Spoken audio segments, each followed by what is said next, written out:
Lo and behold, a brand new season of Star Trek Discovery is literally about to drop into our laps, which means I had to go back and rewatch last season, which I had watched before but didn't review on the channel. Recently, I had a really great encounter that has really altered my view, so this is going to be an amazing retrospective about Star Trek Discovery. If you're ready to get on board the USS Discovery with me, well then, stick around because all that starts right now.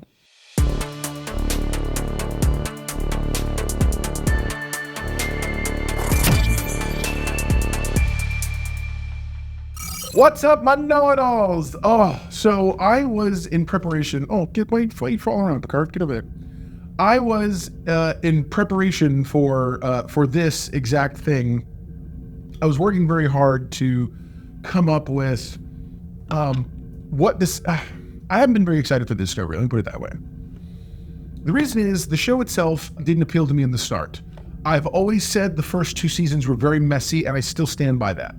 I think season 3 began to clean things up. Season 4 was utterly and totally amazing. I think the back half of season 2 probably was better than most people think, and myself included. But then I happened to, I was on YouTube and clicking around, I find the Ready Room episode where Will Wheaton, Wesley Crusher, whatever, talks to Shaniqua Martin Green. She plays the role of the captain on Discovery. It got me thinking because she said something. Specifically, she said, "We're a hyper-serialized story told like a novel in chapters." And that idea blew my mind. It got me thinking, what does that even mean? And so for the layperson, I'm going to give you a quick explanation of what I believe, what I've discovered, no pun intended, it means.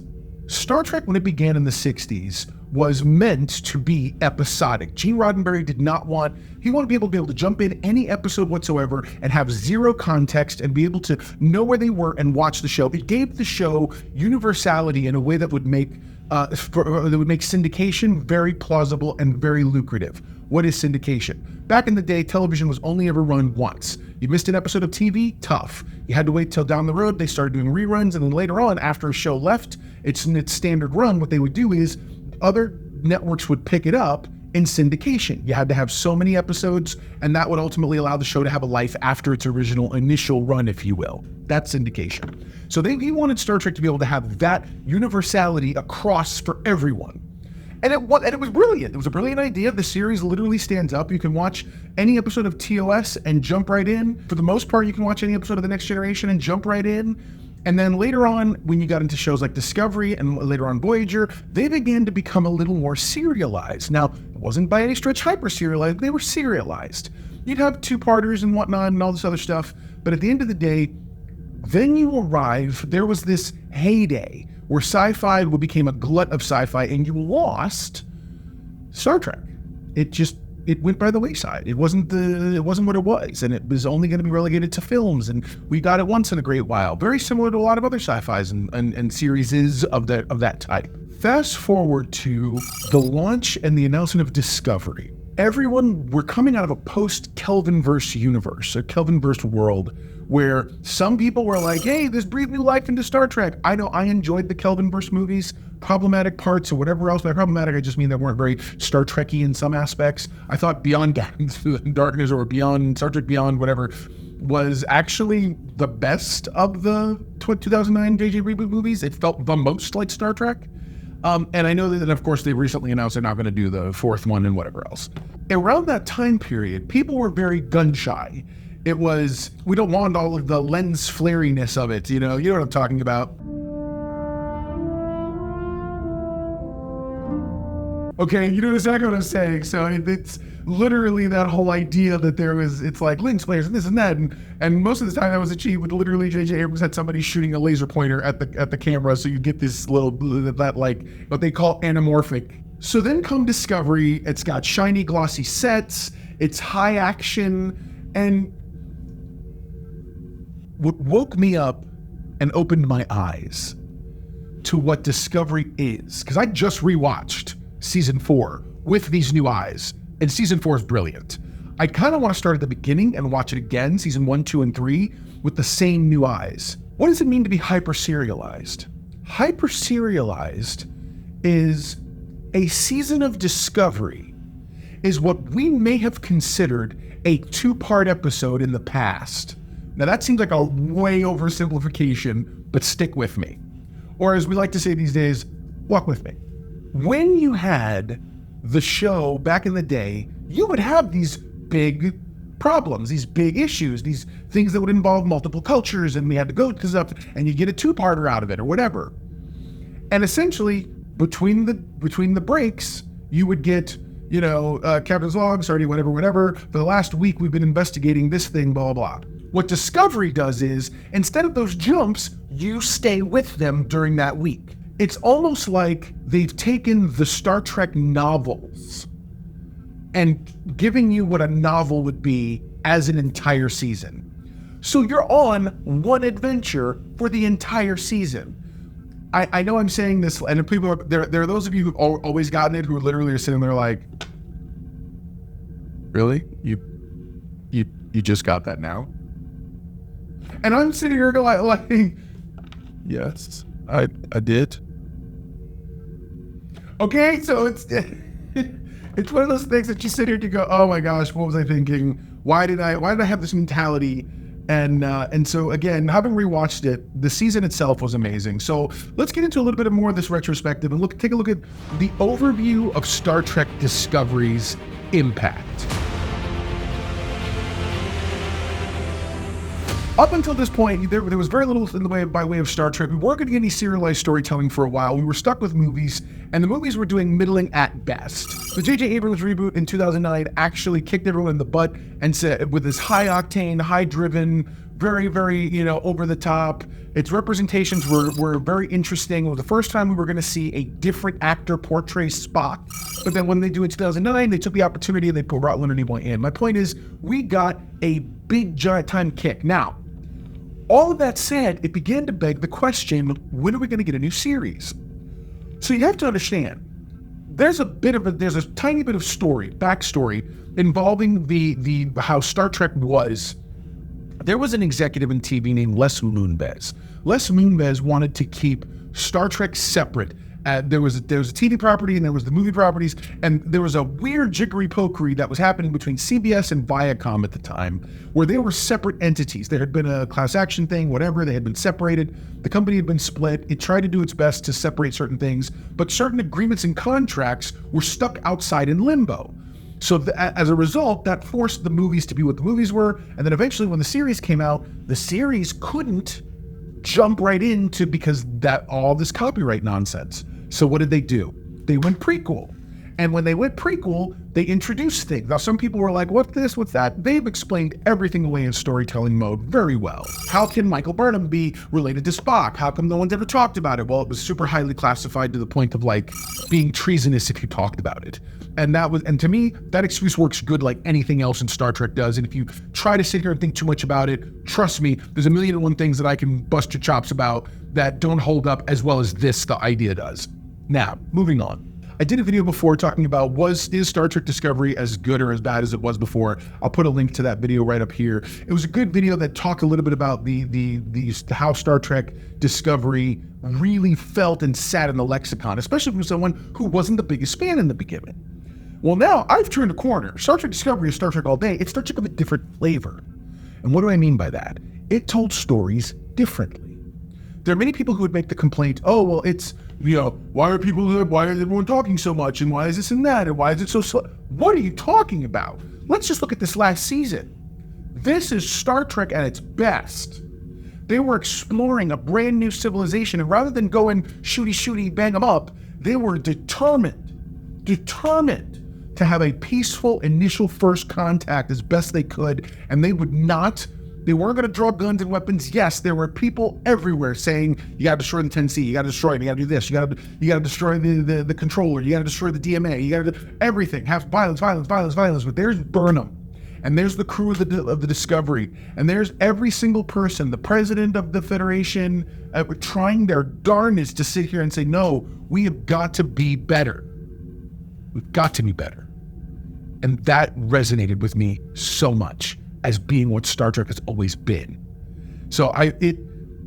Plus you had the introduction of Christopher Pike toward the end of season 2, going into season 3. You had this wonderful, beginning of season, end of season 1, beginning of season 2, and then throughout season 3, and then you eventually get to the big event, which flings Discovery and its crew to the 32nd century, way off in the far-flung future. And that was arguably the smartest decision they could have made. I have never liked the fact that we continually went backward. Now, I'm about to bite myself and I'm about to bite my own tongue in a minute because I'm about to say something different. All of a sudden, you could rewrite the entire book, because Star Trek's always been about moving forward. From TOS to Next Generation, Gene Roddenberry wanted there to be a big enough swath so he could have a different take on the ideas. That's why all of a sudden you went from Captain Kirk lording over everybody in the center chair to suddenly you had command by committee with Picard, the commander, the first officer rather, and all this. You had it was a different structure, but it was a different way to look at the structure. So now Discovery comes in. It jumps to the far-flung future. Now the events that we've explored are in the past. They reference stuff. They talk when they're trying to figure out about the 10C. They ask, "Well, could it be the Q continuum?" It's like, "Well, I know we haven't seen many. We haven't heard from them in so long." Really taking away some of the. If I had to judge anything, I don't like the fact that we've lost some of the supernaturalness of space. We've lost nigh omnipotent beings and stuff like that in lieu of a much more grounded sci-fi space structure, which I would argue still presents us with pretty amazing things. The 10C is the example I stand on, because they're an amazing culture, an amazing species, and how we learned to communicate with them was so incredibly Star Trek. It's ridiculous. So overall, I would think when you look at Discovery's impact, Discovery laid the groundwork for what would become Strange New Worlds, what would eventually give us Lower Decks, what would eventually is leading us to the Section 31 movie with Oscar award-winning Michelle Yeoh, with moving forward into now Starfleet Academy, which I'm so happy to hear is going to take place in the same area. We've moved so far into the future, it's establishing a brand new area, in my opinion, of what Star Trek is and what Star Trek's supposed to be. So I'm very excited overall for it. I think it's going to be huge. So now let's take a look a little bit at the character dynamics and some of the story arcs that exist, because there are tons of them. When you take this kind of a minute look at storytelling and actually look at the chapters, if you will, of the story and see everyone's interpersonal relationships, what you're seeing is growth on a level that you really didn't get to see. What used to take 20 some odd episodes to get character development, now you get to see everybody developing at the same time together, because rather than having each adventure just have to fit into 50 minutes, you're getting each adventure across multiple episodes. So now we go into, you look at the arcs that have existed. One, obviously Shaniqua Martin Green's character of Michael Burnham. I think seeing Michael Burnham go from being the person who would step forward and mutiny to being the person doing everything she can to keep the Federation together and grow it back, and then eventually getting to the place where she's about to begin the 5th season. I think her arc alone is, I'm going to be real here for a second.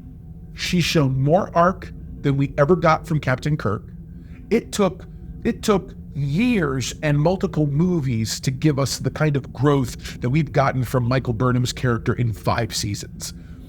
People have argued she's a Mary Sue, she's this and that. I would argue that, well, then Kirk was a Mary Sue, and so was Picard. These are people who never arguably failed in any meaningful way, and even their failures turned out to be successes.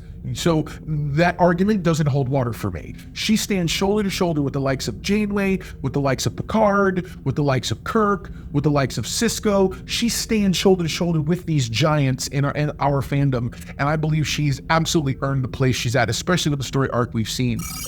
Mary Wiseman, Sylvia Tilly. Tilly has gone from being this demure, diminutive, quiet, and somewhat a little bit introverted, shy, but like awkwardly big once in a while, to being a bigger than life personality who has found the direction she wants to go in. I genuinely hope that I need to probably look up stuff and see if there's any spoilers about who's been cast in it, because if she's not in Starfleet Academy, that series, it's a missed opportunity because of all the groundwork they've done with her character. I think she would be brilliant in that show. If not one of the stars, definitely to be a recurring cameo, because she's unbelievable. Look at the character of Doug Jones's Saru. One, Doug Jones is brilliant beyond words. I think he, as an actor, is so accomplished and so talented. And when you look at Saru and what they've done, they've taken the model, the same model established by Gene Roddenberry, which is a person, we're going to call him a person of color. And by that I mean an alien who's not humanoid. As human, meaning who can't pass. Vulcans, you stick on a little bandana, you're passing. Okay, everything else like that. Saru is clearly a different thing.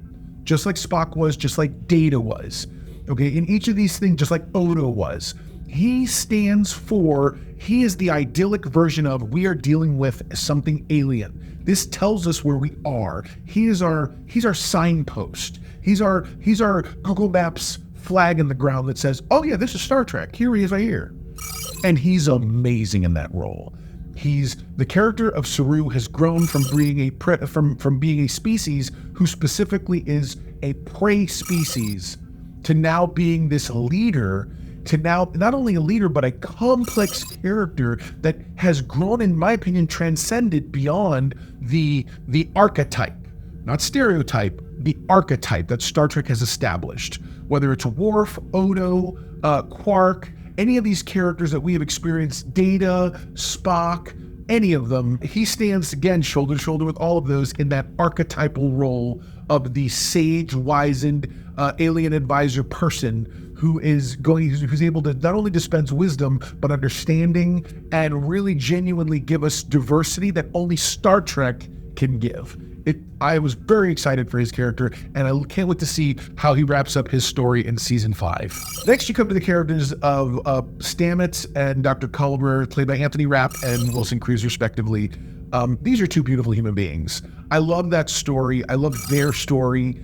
There are people who've been like, oh, it's woke, it's this and that. Look, I tend to take stories where they are. I play the ball where it lies, and I leave my own biases out of it. I leave my politics, I leave my biases. It is Star Trek. And the one thing Star Trek has always been is inclusive.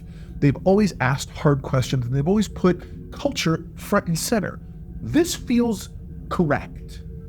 I don't have any issues with it. I don't take issue with it. This feels like Star Trek being at its best. And so the characters of Stamets and Culber, Stamets was such a jerk.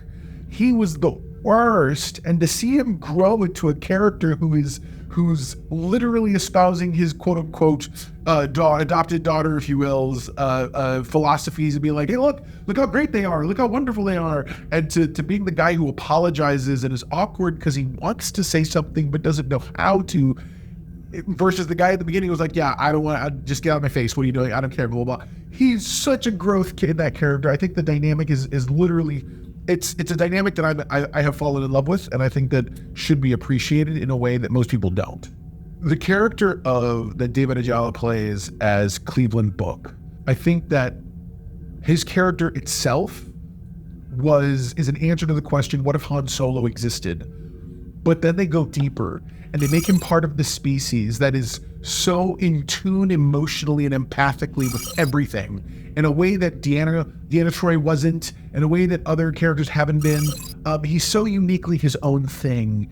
And then to introduce that whole storyline of how they came to meet, being couriers or whatever, and then eventually his partnership with Michael is such an eye-opening and refreshing relationship.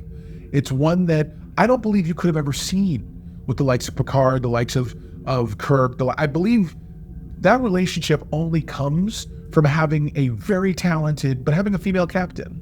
I think that they dipped their toe in that kind of storytelling with Voyager, but they never fully realized it. And I love what Book brought to the table. And not just that, but his own personality, his really cool ship that can break apart because it's programmable matter, and his cat having, oh my God, Grudge, what a wonderful cat. The queen, if you will. It's such a neat dynamic. Also, tried and true to Baby Know-It-All's heart, having a cat lover on the ship. Hold it down for you, Data. Okay, Spot's not the only Star Trek cat anymore, and I love that so much. So yeah, no, seeing the character of Cleveland Book and the dynamic, and seeing that character's growth, the trauma of seeing his world destroyed, not only destroyed, but unequivocally just decimated, And then to be humbled by the notion that the 10C didn't even think that we were higher order beings. And then for him to stand in front of the 10C and have to tell them, no, we're either all together in this universe or we are not. You cannot allow this thing to exist. It destroys. And it was so ballsy in a way that I was like, I really love the character of Book. Now he's having to go pay penance and whatever else. And I do hope we get to see something of him in the 5th season. I hope he's not gone completely. I know that I'm excited to see the sort of where I think seeing his journey wrap up the way it did for me was very significant. And I love that character and I love what they did with it. So then you have the ancillary characters. I say the ancillary characters, but the truth is all of these characters have all mattered so much. You know, the character of Awoshakun, of Detmer, of Jen Reese, Adira. Adira is an amazing story. The first human to be connected with a Trill host or a Trill symbiote is such an interesting storyline that they did, and watching that character grow, I loved it. Seeing Anson Mount introduced as Pike and seeing his journey to where he is now in Strange New Worlds, equally amazing. So again and again and again, characters upon characters in the series have grown and changed so much. Michelle Yeoh's character of Georgiou, the mirror Georgiou, who is now going to be front and center in Section 31, I feel like is going to be the kind of thing that is going to really has propelled that character. Her arc from being evil, nefarious, former queen, empire of the whatever, to suddenly being this character who can find a way to care, only happens in Star Trek. Only happens in Star Trek. And I think it's brilliant. So yeah, other story arcs, absolutely. I think the character developments that have happened in the series are beyond reproach and are honestly brilliant. When does the show shine? I feel like the series shines its most when it understands that it is telling a story that fits into the grander narrative. The times they have mentioned Picard's name, Q, other people from the past, other ships from the past, the times they've really explored those things, the heritage of Star Trek, and I believe the heritage of Star Trek is upheld in every single episode. I don't care what anybody says. Is this your dad's Star Trek? No. That doesn't make it bad.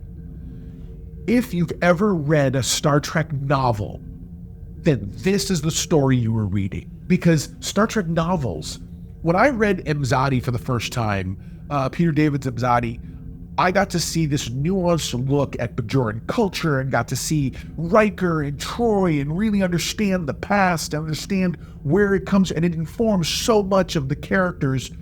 That's all this is. These are hyper serialized. They've taken a book and turned every episode into a chapter of that story. And I believe Star Trek is better for Discovery having existed. Do I think they should have continued? Sure, if there's more stories to tell, absolutely. But at the same time, I get those are business decisions, and I understand that. But at its core, I believe that when you look at the legacy of Discovery in the Star Trek universe, I believe there is a loud vocal minority who would try to sit here and say, oh, it's woke, it's this, it's that, it's the other, it was all this other stuff. Look, I do believe there have been times that the show has incorrectly tried to claim itself as being something, because I'm sorry, Star Trek has always been diverse, and it isn't fair for Discovery to try to act like it's the only one that ever did it. Every series has done it to the best of their capability. Now, I believe Discovery is the first series to benefit from a society and a culture that is prepared for the fullness of what Star Trek has always tried to be. And that definitely is Discovery, without a shadow of a doubt. Without a doubt. So what are some expectations for the final season? I'm expecting adventure. I'm expecting some really great and intense storytelling. I'm expecting a side of the story that we have never seen explained on the level that we're seeing it now, and I'm ready for it. I think it's going to be an impactful and adventurous, exciting series. I think that we are going to absolutely benefit from seeing the series in its fullness. I think that there is meaning they're not dumb. They're going to get us to a place. And then I want to know when the Discovery movies are coming out.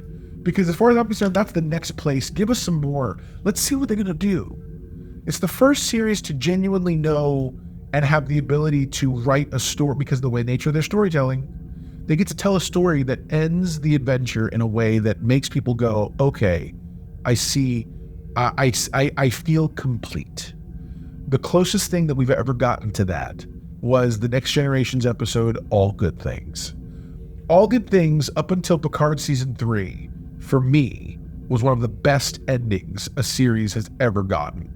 Now, I think Star Trek Picard Season 3 sits right up there neck and neck, if not head and shoulders above, as one of the best endings in television. It's a victory lap, it's whatever else. So I believe that Discovery has an opportunity to end the series on such a high note that people sit here and go, man, that was amazing television.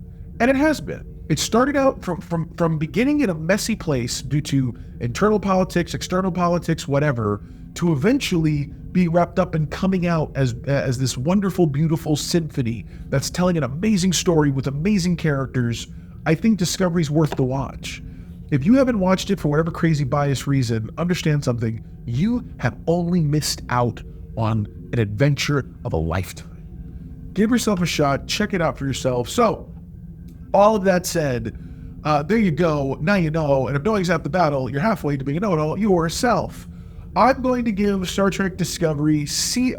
I didn't get a chance to review season 4, so I'm going to give season 4 a belated score as a season. And I think as a season, Star Trek Discovery season 4 deserves a solid 10 out of 10. All right, guys, I would love to hear your thoughts and comments within the context of what I've outlined. Don't come at me with other... Listen, if you don't agree, awesome. We don't have to agree. I'm glad you like the things you like. Please respect the things that I like. Go into the comments. Let's have a conversation. What do you think is going to be Discovery's lasting legacy? Because it's a different style of storytelling. They took what Deep Space Nine wanted to do, and what Voyager later on did try to do as well, and they went to the furthest most degree. And I believe we as a fandom are better for having had it. I think that Strange New Worlds has introduced a new way of telling serialized storytelling that feels vibrant and exciting and has breathed life back into that particular era, or at least for me. I'd love to see what happens. I can't wait for Starfleet Academy to come out. Love to hear more of what your thoughts are. I cannot wait. Don't forget to be right here come Thursday for the review of the very first episode, because that's what we're going to do. All right, guys. I'll talk to you very soon. Until then, hailing frequencies closed. Never forget, everyone loves a know-it-all.